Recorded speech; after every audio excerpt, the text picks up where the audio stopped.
All right, so in this video, I am so happy to have my husband, Anthony Lamar Smith, and we are going to talk about the George Floyd killing, because that's what it was, as well as the protests and the riots and the backlash in America from a Black male's perspective. I say love everyone right now, but those of you who have a Black man in your home, give them a little bit of extra love because we all are experiencing different emotions. And I just wanted to give my husband an opportunity to speak his mind and share what's going on with him. At the end of this video, so right before I get to Anthony, because I know you all are going to want to hear what he has to say. But before I do that, I do want to thank all the subscribers that we've had over the past week, and I will be shouting you out at the end of this video. And those of you who have channels, I definitely will tell people to go and check out your channel because it's all about support. So you like this video, be sure to like our channel, Ant and Shira, and then hit the notification bell so you'll be alerted to more videos. We post on Tuesdays and Fridays, and we definitely will have more conversations like this. So without any further ado, Anthony Lamar Smith, how are you? Well, that's a good question. How am I? I don't know, to be honest with you, how I feel anymore. Because last week, since the death of George Floyd, and I definitely want to shout out to his family, prayers. We love you. We support you. Rest in peace. There's so much going on, and my emotions are all over the place. I have been angry. Pissed off. I want to kill people. I want to burn down stuff. I want to destroy, but at the same time, I know that destruction and things like that is ineffective. But I want to destroy racism in this country. I want to tear that down. I want to tear down all the divisive ideologies that keep us so separated as a people. And it just doesn't make any sense in 2020. I want to talk about what you just said about, emotions that you felt, and you felt angry. You felt like burning down stuff. Now, for the record, you didn't. No, I didn't. You've been in the home with me. I have not gone out there. Way. And I know that there are, a lot of mixed emotions and mixed views right now. And there's a lot of people who feel the way that you feel, but then there's also people who not only do they not understand the retaliation as far as rioting and burning things down, they don't understand it, and they're focusing more on that than an innocent man having his life taken away. So what would you say to the people who are so caught up in the riots and the violence and the burning down the buildings and the destroying, what makes people feel that way? And then what makes people like you know to not act on those feelings? Yeah, I think that the media and what we're seeing, the destruction, is a deflection. I understand the people's anger. I understand why people are rioting the way that they are. I do not understand looting. I do not agree with it, but I do understand in a certain degree why people are doing it. Number one, we've been all locked down for the last few months. People are hurting. 40 million people, Americans not working. And we know that it has greatly impacted the African-American community because many of us were already struggling anyway.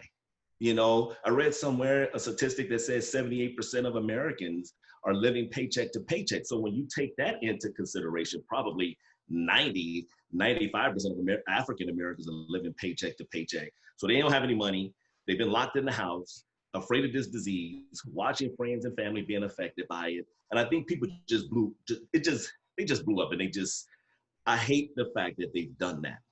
But for me, I know that it's ineffective. And I know that there are millions of other African Americans out there that understand that way, the looting part is ineffective and it is unnecessary, especially when you're doing it in your own community. It makes no sense.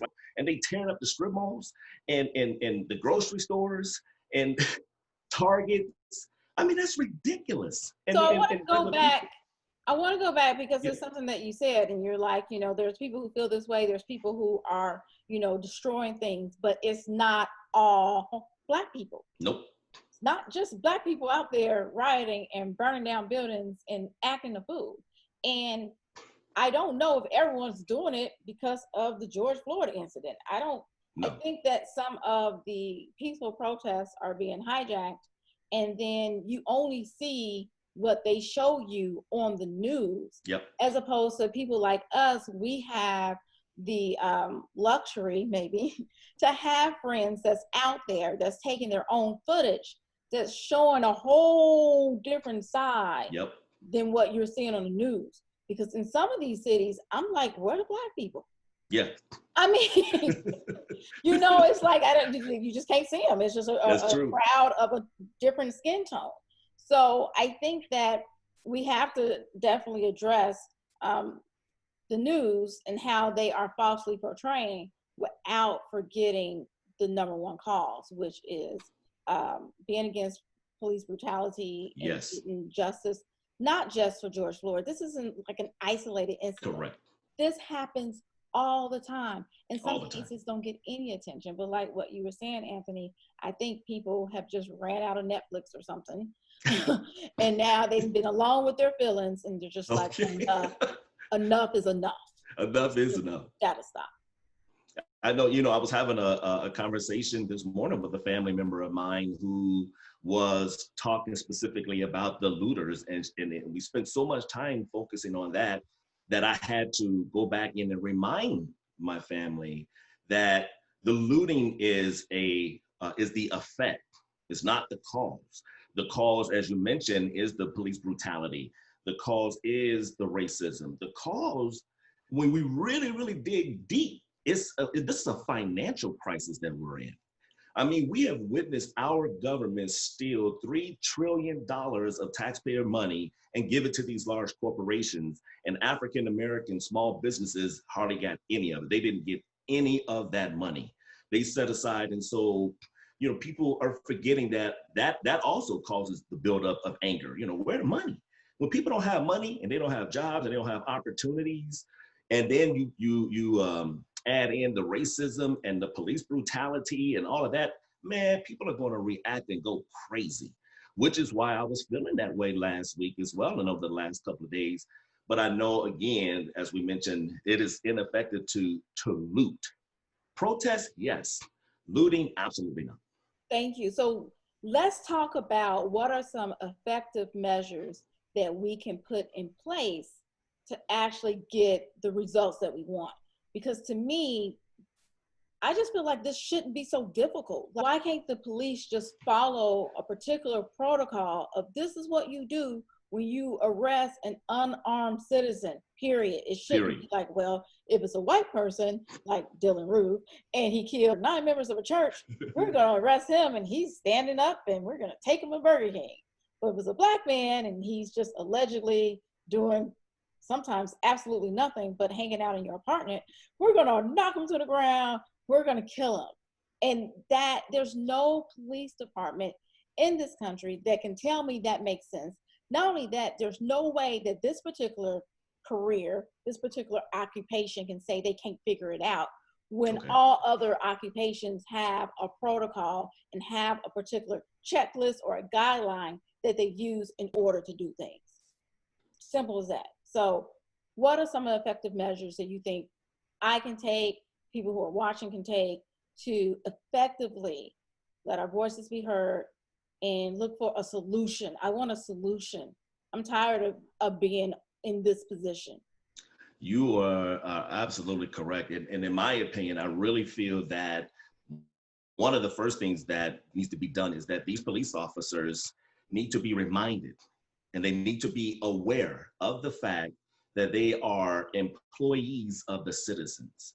Our tax dollars pay your salary and fund your pensions and your unions and all the other things that are available. The Fraternal Order of Police and all those other entities are funded by tax dollars. Just like other careers, like a teacher, is also a government employee. You're a teacher.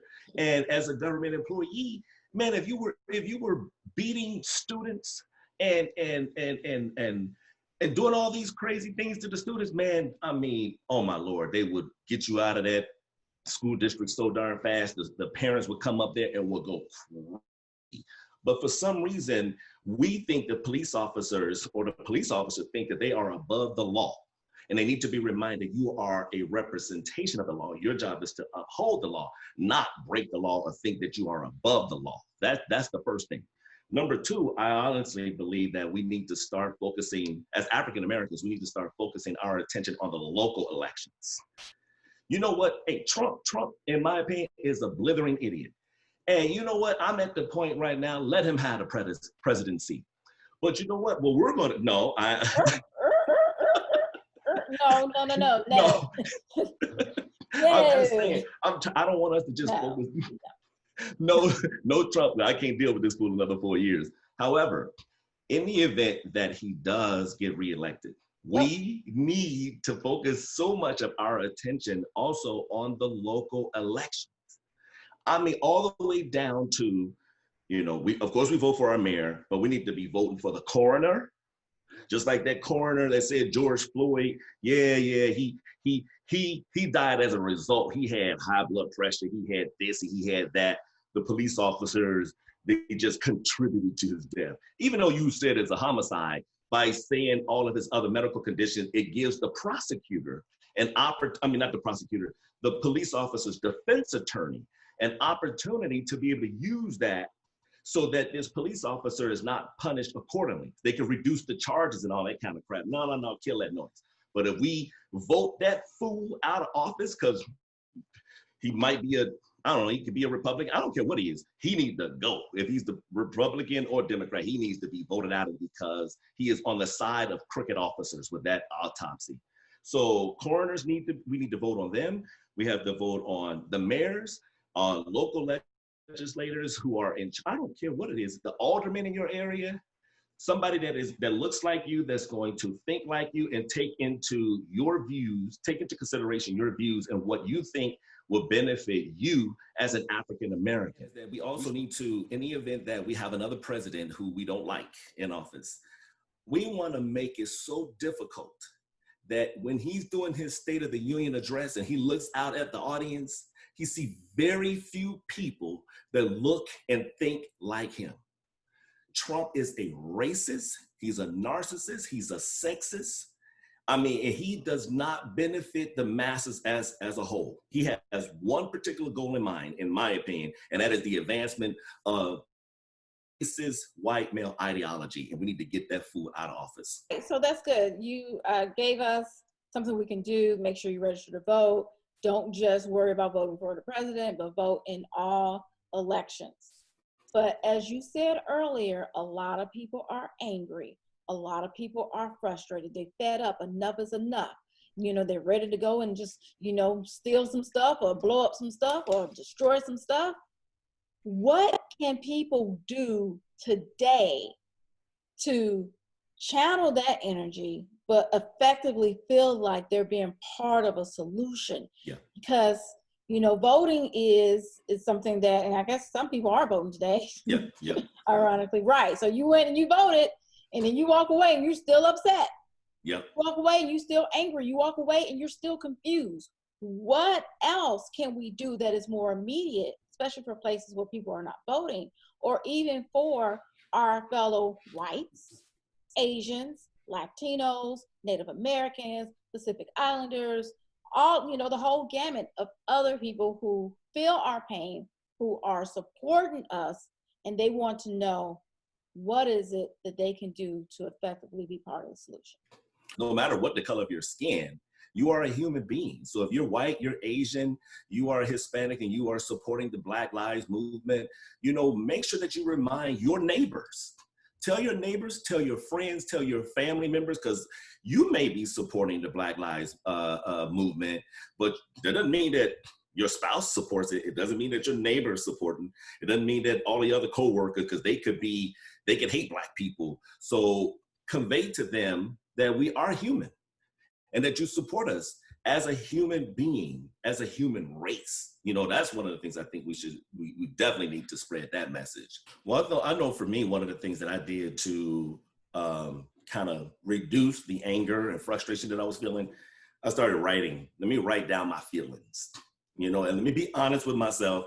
I'm not going to pretend like I'm not upset. I am. I'm still upset. I'm not going to allow it to fuel destructive thoughts.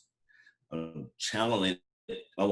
I'm starting to channel that energy into something more constructive. So I'm writing it down and then saying to myself, okay, what do me as an African American male, my son, our sons, our daughter, you, what do we need? So, you know, just making a list of these things so that when I am talking to politicians, when I am talking to Black Lives Matter leaders, you know, being able to articulate what you're feeling and what it is that you actually want, so that our politicians can create a Black agenda and say, okay, this is my goal. I know this is a part of the community that I'm serving. So let me make sure that I'm checking off these things that'll be effective for Black people. I also started meditating. I think a lot of us need to return to who we are as spiritual beings. So now I don't know if you saw the George Floyd video, the arrest and murder video. Yes. Call a thing a thing, right? So if you was watching that, the girl who was recording, she was like who's going to police the police? Because there was a police officer, several police officers, 4 in total, but there was one clearly in the video just watching it and not doing anything. Yep. And in an ideal world, I'm wondering, where are our Black officers and our non-racist officers? Oh, why aren't you policing your fellow colleagues? Because as you mentioned earlier, I am an educator, and we have other teachers who teach teachers. We have other teachers who evaluate teachers. We have that. There's other teachers who will come to my classroom and observe and hold me accountable, and I'll do the same to others.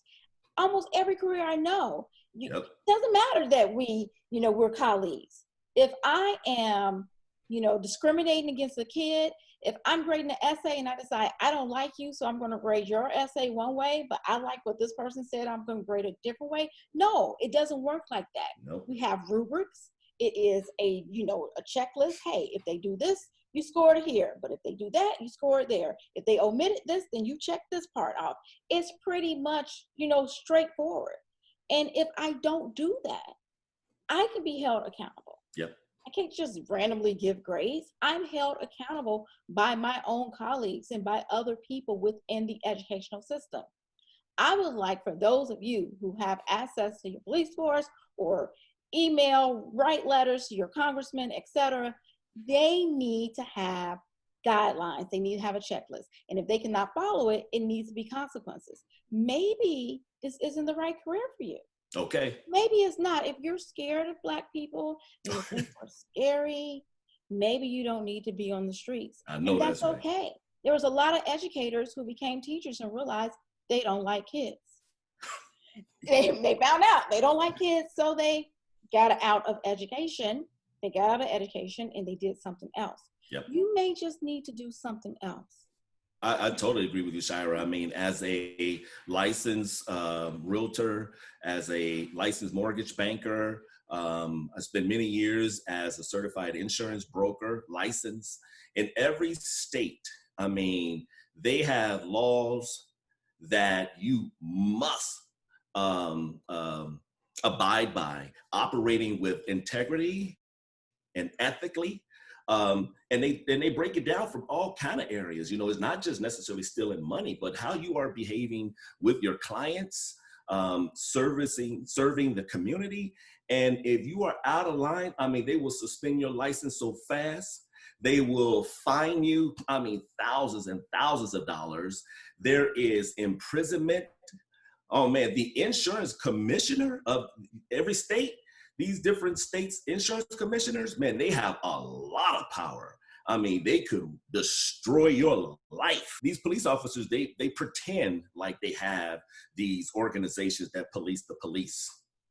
But these organizations, man, once they become embedded in this game, because I'm telling you, man, some of these police officers are worse than the Bloods, the Crips, the the Asian gangs, the Mexican gangs, or the MS-13. Man, these cops are gang members. They put on their uniform and they forget that they are humans. They think that they are above the law, and those organizations that's supposed to be policing them are also in that organization, in there with them. The chiefs, the prosecutors, so many of these people who are supposed to be representations of the law, man, they break that law so much because it's profitable.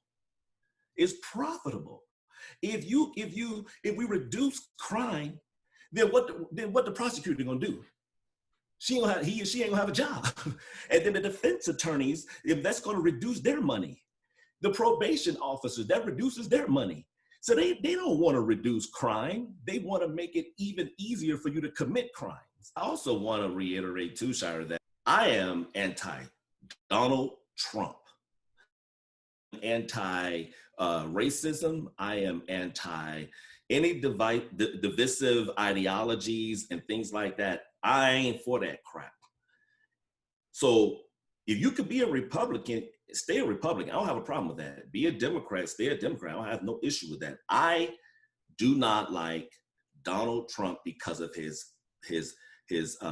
personality, his mindset, his arrogance. I mean, he is sexist.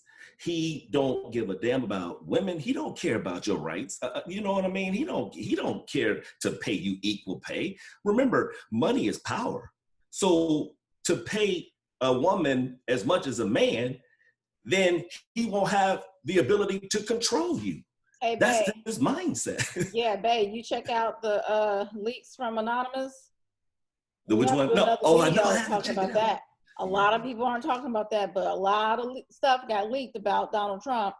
I'm not going to bring it to you today because I got to do my investigation, make sure it's legitimate. But Anonymous leaked all types of stuff about your boy Donald. Okay. About your boy, and a lot of people aren't paying attention to it because there's so much other stuff that's going on. But those leaks are still out there, so you might want to check it out. And then we'll have another video. Just make sure you subscribe to our channel, hit the notification bell. We post videos on Tuesdays and Fridays, and we'll have one dealing with Anonymous. Oh, I can't wait. Leaks and the validity of what they have leaked. And you want to make sure that you check that out. Okay. All right, so we need to wrap it up. So any last thoughts, any last comments? I love seeing you smile and laugh. I think that just being able to express how you feel definitely help you to feel better. But at the same time, we outlined several action steps that we can take to get a solution, because what we don't want is that a week go by and this blows over and it's business as usual. Greenleaf, the last final season of Greenleaf comes back and now everyone forgot about it. No, don't let your favorite show make you forget how you know and make you forget what's happening. You are hands down correct. I mean, especially now that it's summertime, the weather is nice, and people are feeling good. They want to feel good. It's exhausting being mad. It's exhausting being pissed off. I mean, it is sickening. It wears your body down. And so we want to feel good, but you are right. We can't forget about that we are still in a war. We're still fighting, and we are still trying to affect change in this country that benefits all of us. So I just want to remind all my fellow African-American men out there, hey, I love you. You know what I mean? I got your back. You are strong. You're brilliant. You're diligent. And I know the desires of your heart. The vast majority of African-American men, I would say 9 out of 10, want to be married. They want to take care of their children. They want to be providers, and so I support Black men, but I also want to let my Black women know we love you, man. And we apologize for any of our misdeeds that have hurt you. That's another video. But I want everyone to be encouraged. Our children, be encouraged. You know, just know that Aunt and Shira, just know that your mother and your father, your grandparents, we're fighting for you. We are in this for you, for all the other generations after us, and we love and we support you. Man, just stay strong, for real. We got this. All right, so thank you so much, Anthony. What I want to do real quick is I want to shout out our subscribers, and we'll do this. When you see videos like this, these will be the videos where we'll shout out our subscribers, and then check out some of the ones that have channels, because they may have some interesting things. If you all have like interests and you both subscribe to us, then you may have a similar interest to their channel. And not only that, but if you are one of our new subscribers, the next time I'll be shouting you out as well as your channel. So these are the ones who have channels. We have Fat to Fit Phobia, and I asked her, I said, hey, you know, is there any other name you go by? She's like, nope, Fat to Fit. So Fat to Fit, 2 is the number 2, Phobia. We want to thank Laylee Scott.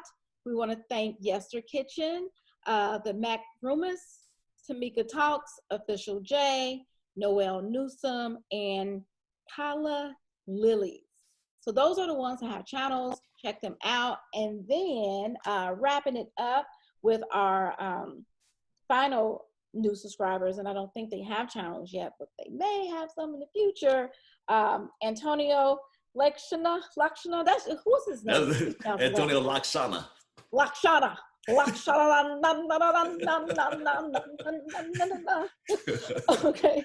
The Thorough Dames, Daja Collins, Terry Thomas, S.D. Graham Foster, Frederick McNally, Diane Tuitt, Coretta Williams, LaShanta Reeves, Ben Jennings, LaShawn Washington, India Lewis, and Jacqueline White. So we want to thank you for being a part of the Life with Ant and Shire tribe.